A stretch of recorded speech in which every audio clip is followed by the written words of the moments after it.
And let's talk about Lilo and Stitch. I've already watched Disney's new live action, and let's talk about my impressions, no spoilers, after the intro. Hello, Pop Culture Society. We're back. Let's talk about Lilo and Stitch. No spoilers. You might even ask, Pablo, but it's a live action of a well known animation. What do you mean, no spoilers? Does it change that much? From what I've heard, not much changes. And there are also people who haven't watched the animation, they go straight to the live action.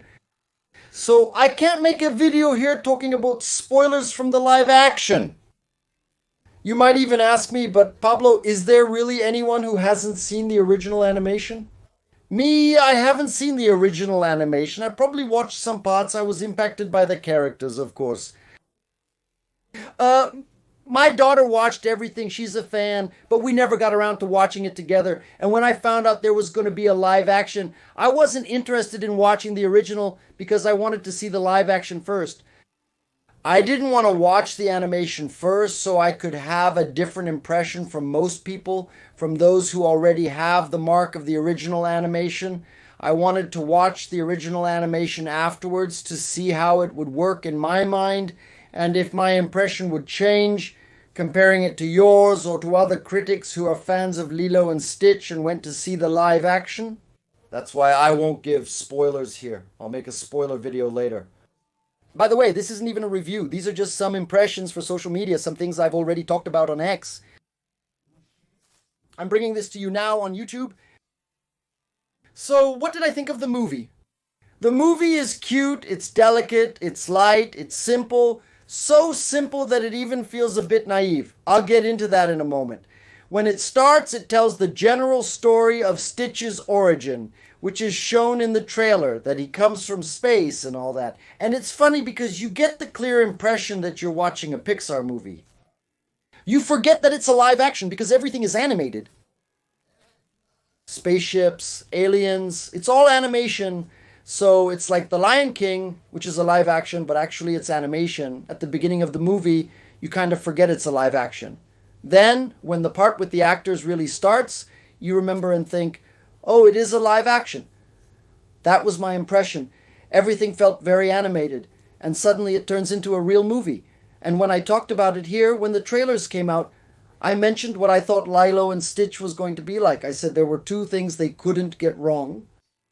First, they couldn't get Stitch wrong.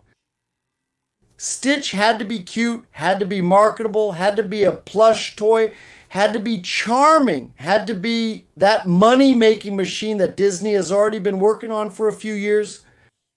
It's impressive how much Stitch you see everywhere from a movie that came out in 2002. And now the trend is only getting worse. When you leave the theater, every store with products for kids and teens has a little Stitch line. So just from licensing, even if this movie makes $0 at the box office, it's already made a profit. It's already paid for itself easily. In fact, it was cheap. It cost less than $100 million to make the movie. Returning to the main point, Stitch had to appear realistic, not ugly, and match the animation closely. Because they wanted to take advantage of the image that already existed. Before the live action, they couldn't change it much. They couldn't make it like the ugly Sonic. It had to be the final Sonic. Unfortunately, it ended up very close to the animated version and it looked very realistic. When the humans hug Stitch, pick him up, interact with him, it's all very smooth and believable. So you spend a second and forget that it's an animation. You forget that it's computer-generated imagery. It's a creature that's really there. I never got that feeling of, oh, they did it like this, or that was the trick to make this scene. I never felt that way.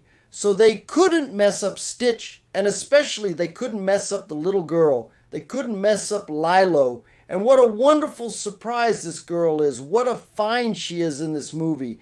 She's charming. She has a sense of humor that really comes through. She has a funny way of speaking. She owns the scenes she's in. She interacts with all the adult characters, the computer-generated imagery characters.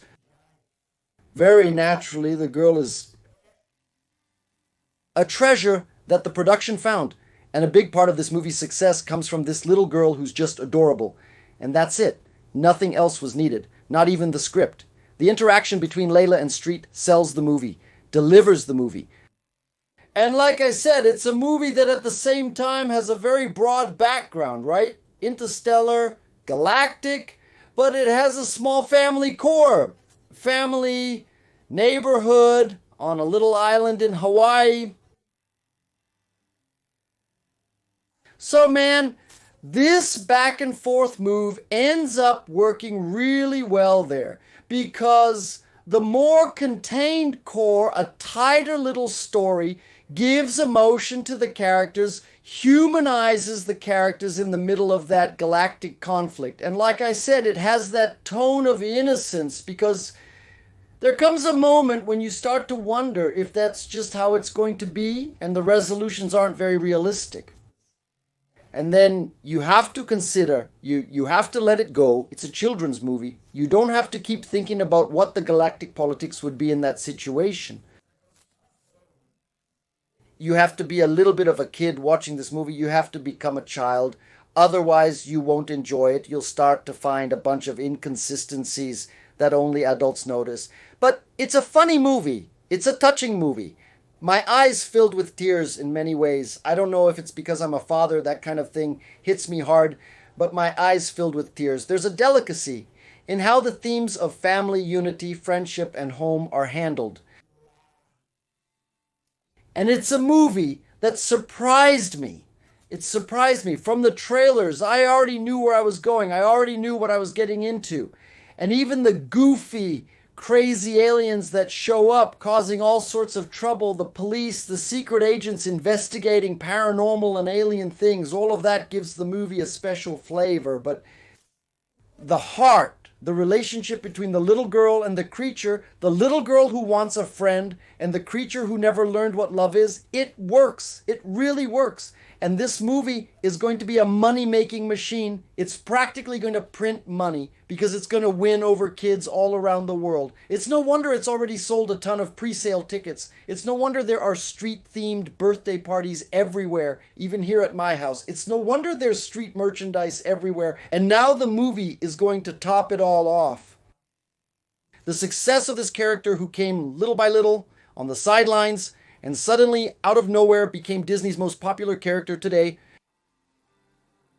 Counting all the lines, Star Wars, Disney, and princesses, Street is the most popular right now. And the movie will try to cement this popularity once and for all.